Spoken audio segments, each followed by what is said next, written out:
ధాన్యం కొనుగోలు కేంద్రాలను మహిళా సంఘాలకు అప్పగించి మహిళలకు ఆదాయం పెరిగేలా చర్యలు తీసుకున్నామన్నారు మంత్రి అడ్లూరి లక్ష్మణ్. జగిత్యాల జిల్లా ఎండుపల్లి మండలం రాజారాంపల్లిలో జరిగిన ఇందిరా మహిళా శక్తి చీరల పంపిణీ కార్యక్రమంలో మంత్రి పాల్గొన్నారు. అర్హులందరికీ చీరలు అందిస్తామన్నారు. ఈ కార్యక్రమంలో జిల్లా కలెక్టర్ సత్యప్రసాద్ పాల్గొన్నారు.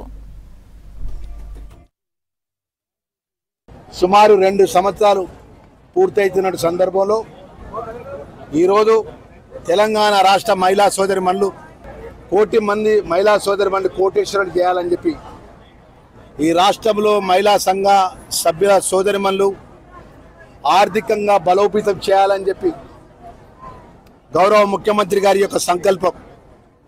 ఈరోజు గతంలో ఏ ప్రభుత్వం చేయని విధంగా గౌరవ ముఖ్యమంత్రి పెద్దలు రేవంత్ రెడ్డి గారు మహిళా సంఘ సోదరిమణులకు ఆర్థికంగా సంఘాల పరంగా ముందుకు పోవాలని చెప్పి వారికి సంఘాల పేరు మీద పెట్రోల్ బంకులు శాంక్షన్ ఇచ్చి పెట్రోల్ బంకుల ద్వారా వ్యాపారం చేసుకునే విధంగా ప్రభుత్వం అన్ని విధాలా వారికి సహకారాలు అందించి పెట్రోల్ బంకులు శాంక్షన్ ఇచ్చినట్టు ప్రభుత్వం రేవంత్ అన్న కాంగ్రెస్ పార్టీ ప్రభుత్వం రాష్ట్ర ముఖ్యమంత్రి వర్యులు.